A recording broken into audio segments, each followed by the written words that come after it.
Imagine being accused of a crime you didn't commit. A lie shattered, locked away behind bars, with nothing but faith to cling to. Join us as we hear the extraordinary story of David, a man who spent 4 years in prison for a crime he knew nothing about. From the shocking moment of his arrest to the divine intervention that set him free, this is a story of resilience, faith, and the power of believing in justice, even when all hope seems lost. Tune into An Innocent Man's Ordeal and hear David's journey, a testimony of survival, redemption, and the unwavering power of faith. Welcome, everyone, to today's segment, where we're diving deep into an extraordinary story of resilience and faith. I'm joined by David, a man who spent 4 years in prison for a crime he didn't commit. Mr. David, thank you for joining us. Thank you, Philip.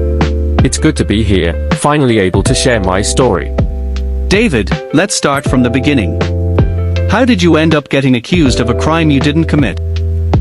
It's still a nightmare, honestly. It started one day when I was asked to help a friend with a job, moving some equipment for his uncle's store. Little did I know that these items were actually stolen. I thought I was just doing a favor for a friend. It was a regular day, but before I knew it, the police showed up at my door. So you had no idea at all? None whatsoever. When they arrived, I thought it was a mistake. I even tried explaining, thinking it would clear things up. But the next thing I knew, they were putting handcuffs on me. They said I was part of a theft ring, that I'd helped to move and hide stolen goods. I was in shock. I can't imagine what that felt like. What happened next? They took me in for questioning. I kept telling them I had no idea the items were stolen, but they didn't believe me. They were convinced I was part of the operation. I didn't have a solid alibi, I was home alone most of that day. They took me to trial, and with no strong defense, I was convicted and sentenced to 4 years in prison. That must have been devastating. What was it like, adjusting to life in prison, especially as someone who knew he was innocent? It was surreal. The first few days were the hardest. The guards and other inmates didn't make it easy either.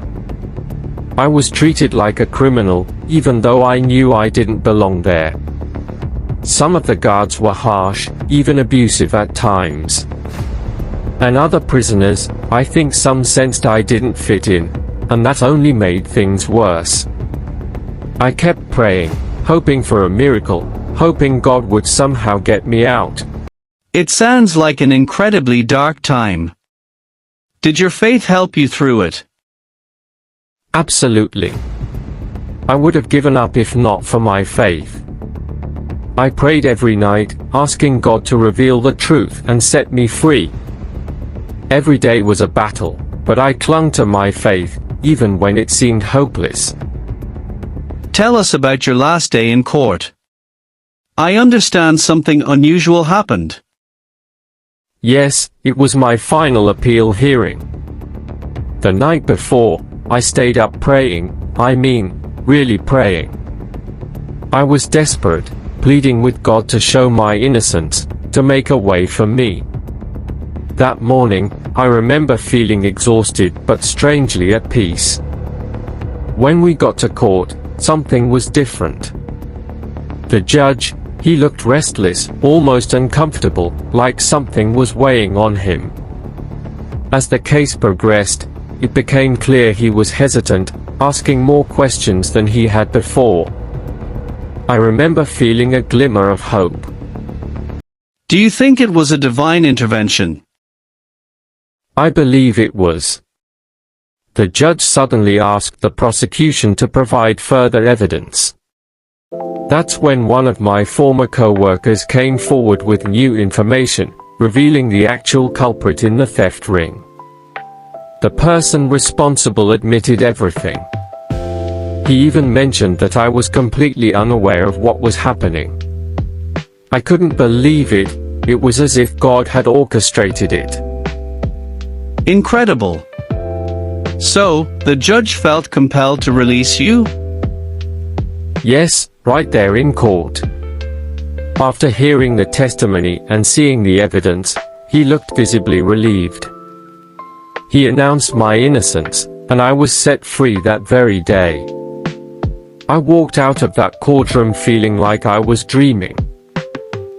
What was it like returning to life outside after 4 years? It was overwhelming. I'd missed so much.